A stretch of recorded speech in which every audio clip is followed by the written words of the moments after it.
Subscribe करा माधुरीज किचनला आणि bell आयकॉनवर क्लिक करा म्हणजे तुम्हाला आमच्या नवीन रेसिपीज पाहता येतील. माधुरी किचनमध्ये आपलं स्वागत करत आहे. मी तुम्हाला दाखवलेले आहे की हे कच्ची कैरी होती.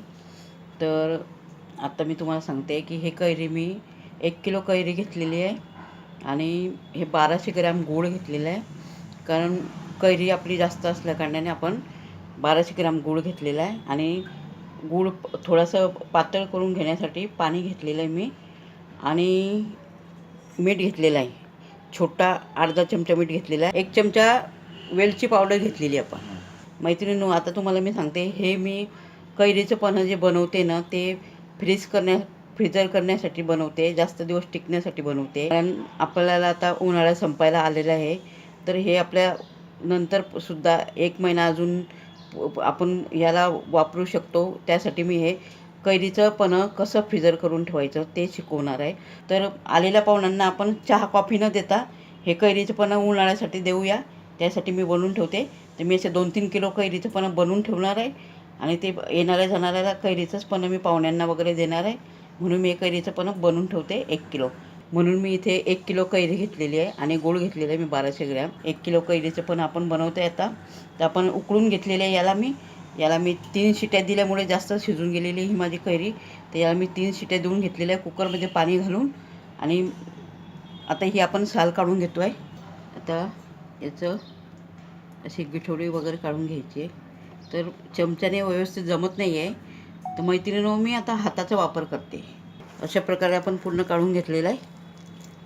1 किलो कैरीचं पन्हं बनवतो आहे आपण. कसं एकदम प्लेन झालेलं आहे. याला मिक्सरला फिरवायचीच गरज नाही आणि मिक्सरला फिरवल्यानंतर चवीतसुद्धा फरक पडतो. म्हणून मी याला 3 शिट्या देऊन घेतलेल्या आहे. हे आपलं पूर्णपणे मस्त छान झालेलं आहे. आता हे बघा, पूर्णपणे काढून घेतलेलं आहे. एकदम प्लेन झालेलं आहे. आपण बनवतो आहे कैरीचं पन्हं. एकदम प्लेन झालेलं आहे. मिक्सरला वगैरे फिरवायची गरज नाही आहे आणि फिरवायचं पण नाही आहे. यात अजिबात गुठळी वगैरे काहीच नाही आहे. एकदम प्लेन झालेलं आहे. आता आपण बनवतो आहे कैरीचं पन्हं. त्यासाठी आपण गूळ पातळ करून घेणार आहे. पाक करायचा नाही आहे, पण पातळ करून घ्यायचं आहे. गूळ आपण टाकून घेतो आहे. 1200 ग्रॅम गूळ घेतलेला आपण. मोजून 1200 ग्रॅम घेतलेला आहे. 1 किलो कैरी घेतलेली होती आपण. हे आपण पाणी करून घेतो आहे कैरीच्या पन्हासाठी. हे वाटीभर पाणी आपण त्यात घालणार आहे. आपण याला पातळ यासाठी करतो आहे की यात खडे वगैरे राहता कामा नये, म्हणून आपण थोडं पाणी घालू आणि आपण याला चांगलं उकळून घेणार आहे. वेळ लागणार आहे 5-10 मिनटं. हे बघा, गुळाचं पूर्ण पाणी झालेलं आहे. पूर्ण गूळ वितळलेला आहे आपला.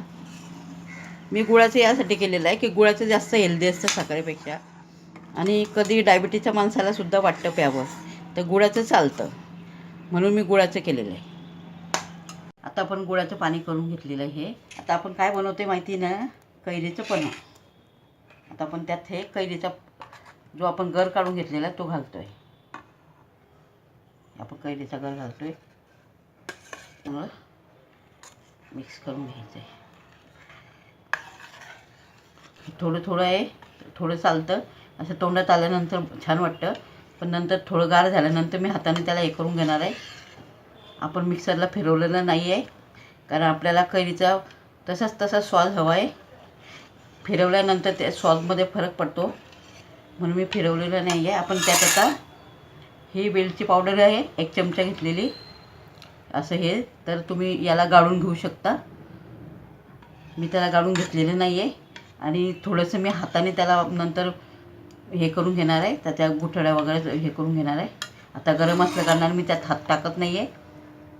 आता हे आपण वेलची पावडर घालतो आहे आणि थोडं मीठ घातल्याने छान चव येते, म्हणून मी मीठ टाकते. आता हे मिक्स करून घेऊ. हे वाटल्यास तर तुम्ही गाळून घेऊ शकता. तर हे कैरीचं पन्हं आपल्याला शरीरासाठी खूपच चांगलं असतं. याने उन्हात गेल्यानंतर ऊन वगैरे लागतं, तर कैरीचं पन्हं प्यायल्यानंतर ऊन वगैरे लागत नाही आणि पिण्यासाठी सुद्धा हेल्दी आहे. आपण चहा कॉफी पितो, त्यापेक्षा कोणी पाहुणे वगैरे आपल्याकडे आले तर आपण हे बनवून ठेवलेलं असलं तर आपल्याला लगेच ग्लासात पाणी आणि बर्फ घालून हे थोडंसं पेस्ट टाकून आपण हे कैरीचं पन्हं लोकांना लगेच देऊ शकतो.